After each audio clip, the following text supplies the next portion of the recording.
Oke, halo, selamat siang teman-teman dan Kak Cheryl. Jadi kami dari kelompok 5. Di sini nama saya David Stephen dengan NIM 672023313 dan teman saya. Kenalkan, nama saya Moses Landung Irwanto dengan NIM 67 2023 178. Dan saya Alvaro Miguel Gomis dengan NIM 67 2023 181. Oke, jadi kelompok kami akan menjelaskan tentang pipeline untuk meningkatkan kinerja prosesor.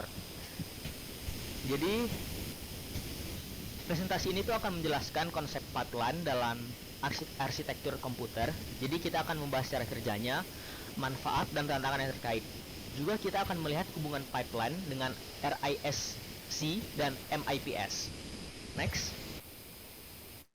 Oke, di sini kita membahas cara kerja pipeline. Jadi pertama nanti dia tuh akan fetch atau pengambilan di mana dia akan mengambil instruksi dari memori. Kemudian ada decoder untuk menerjemahkan instruksi ke dalam format yang dapat dieksekusi. Kemudian execute, melakukan operasi yang ditentukan oleh instruksi, dan write back atau tulis balik, yaitu untuk menyimpan hasil eksekusi ke memori atau register. Oke, lalu di sini ada perbandingan tentang eksklusif tanpa dan dengan pipeline. Yang pertama dengan pipeline. Ini setiap instruksi akan diselesaikan satu persatu. Instruksi berikutnya dimulai setelah instruksi sebelumnya yang selesai. Lalu jika dengan pipeline di sini beberapa instruksi diproses secara bersamaan dengan tahap yang berbeda meningkatkan throughput secara signifikan. Nah, kemudian kita masuk pada manfaat utama dari pipelining. Ada 3 manfaat. Yang pertama adalah throughput yang tinggi. Nah, ini berarti lebih banyak instruksi diselesaikan per satuan waktu. Kemudian yang kedua, ada efisiensi sumber daya, yang berarti penggunaan komponen CPU yang lebih optimal. Dan yang ketiga, waktu eksekusinya sangat cepat, jadi instruksi yang dilakukan lebih cepat selesai. Next. Oke. Kemudian ada tantangan dalam pipelining, yaitu ada 3. Yang pertama itu ada hazard data, yaitu instruksi bergantung pada hasil instruksi sebelumnya. Yang kedua, ada hazard control untuk percabangan dan lompatan memengaruhi alur instruksi. Ketiga, ada hazard struktural, di mana ada 2 instruksi yang membutuhkan sumber daya yang sama. Oke, selanjutnya hubungan pipeline dengan RSI ini pertama itu ada instruksi sederhana. RSI memiliki instruksi yang lebih sederhana dan seragam. Lalu ukuran instruksi tetap, ukuran instruksi yang tetap mempermudah pengambilan dan dekode. Lalu ada mode pengelamatan terbatas. Mode pengelamatan terbatas ini untuk mempercepat eksekusinya. Nah, kemudian ada RISC dengan pipeline. Yang pertama ada IF atau instruction fetch. Yang kedua ada ID atau instruction decode untuk mendekode instruksi dan membaca register. Kemudian ada execute untuk melakukan operasi aritmatika dan logika.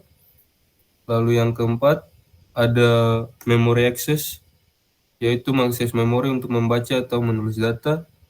Dan yang kelima ada WB atau write back, yang berarti untuk menulis hasil ke register. Oke, selanjutnya kinerja MIPS dengan pipeline ini itu meningkatkan 2 kali kecepatan. Jadi dengan pipeline MIPS dapat mencapai peningkatan kecepatan hingga 2 kali lipat. Kemudian dia itu dapat pengurangan waktu sebesar 30%. Jadi waktu eksekusi totalnya itu berkurang ke sekitar 30%. Oke, lalu di sini ada evolusi pipeline modern. Yang pertama ada super clar, ini beberapa pipeline paralel. Lalu ada out of order, ini eksekusi di luar urutan untuk menghindari stall. Lalu ada branch prediction, memprediksi perjabangan untuk mengurangi penalti. Kemudian yang terakhir ada kesimpulan dari pembahasan kita. Kesimpulannya adalah pipeline merupakan teknik penting dalam arsitektur komputer. Pipeline memungkinkan peningkatan kinerja yang signifikan. Kemudian perkembangan pipeline terus berlanjut hingga saat ini, sehingga mempengaruhi desain prosesor modern secara mendalam.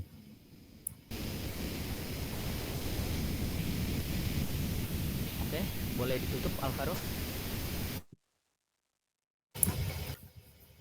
Oke, Kak Sheryl dan teman-teman sekalian, mungkin itu saja presentasi dari kami. Kurang dan lebihnya kami mohon maaf.